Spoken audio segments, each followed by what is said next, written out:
This DEA thing, I promised to tell you about this, and I find this absolutely shocking. And I'm surprised that this isn't like at the front of the New York Times and that more people aren't talking about this.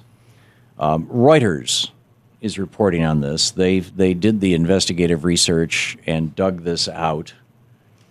And what the Drug Enforcement Administration has been doing under the guise of Nixon's war on drugs is basically spy on everybody. Now, let me back up a little bit and explain what I think is the theory behind this. One of the classic ways that countries that are devolving into something less than free and open societies move is by selective enforcement of the law.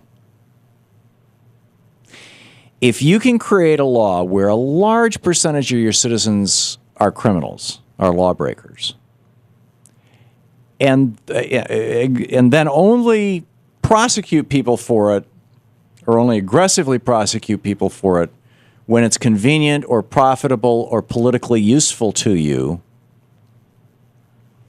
then you fundamentally change the nature of society. For example, in China, my understanding, I don't know if this is the case right now, but it was some 5 years ago or so, the first time I wrote about this. In China, it was illegal to move out of your home city without the permission of the police. And when you moved to a new city, you had to register with the police and all that kind of thing. Well, I mean, this is a law that goes way back to Mao's times. When the industrialization of China really picked up speed 15, 20 years ago, people started moving like crazy into the big cities. And they didn't bother to get permission. In fact, in many cases, they didn't know who to get permission from. In most cases, they didn't even know about the law. So now you've got probably half the population of China is a lawbreaker. So when they want to round somebody up, hey, did you move with permission? No? Okay, off to prison with you. So, pot. Somewhere between 10 and 20% of Americans have at some point smoked pot in their lives. Maybe higher than that, if you look at throughout their entire lives. There are some estimates that 10% of Americans are smoking pot this year. I mean, the numbers are mind-boggling. It's a multi-billion-dollar, perhaps a trillion-dollar industry in the United States. So if you have this declaration of war, which Richard Nixon did on people who smoke pot and take any other drug, and then you have an agency that's devoted to that drug war, the Drug Enforcement Agency or Administration. I don't know if the A stands for agency or administration, whatever it is, the DEA. Then they have all these special spying capabilities and powers because, after all, they're committed to this war. Well, it turns out that there's a division within the DEA that is supposed to be top secret. It's called the Special Operations Division, or SOD, S-O-D. Its work is so classified that when Reuters learned about it, they were asked not to even reveal where in Virginia the headquarters is located.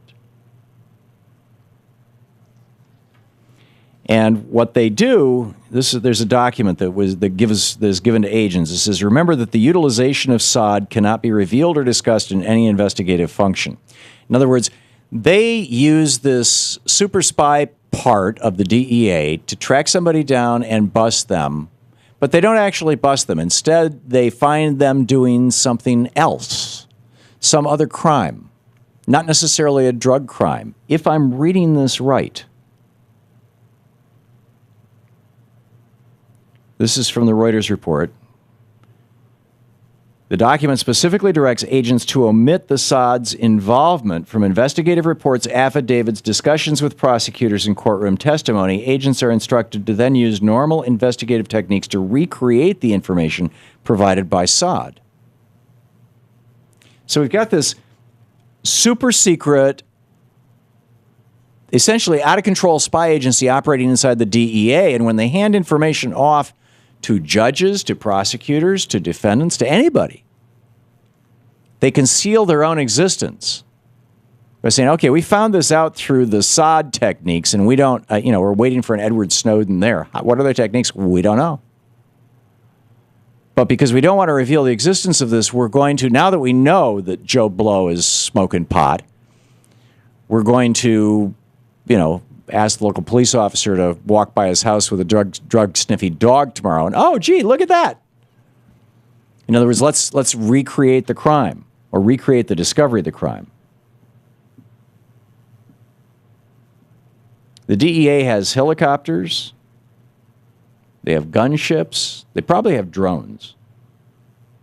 When they bust you, they get to keep your stuff, including your money.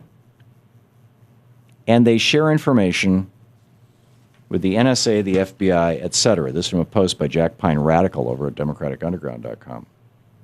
Titled, Do You Get the Real Significance of the DEA Surveillance Story? Wow, just wow.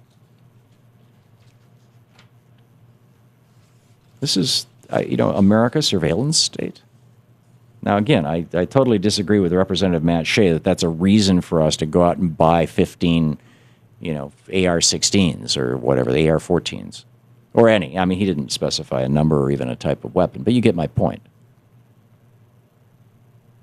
It is a good reason for us to wake up and get involved and participate in our political activities.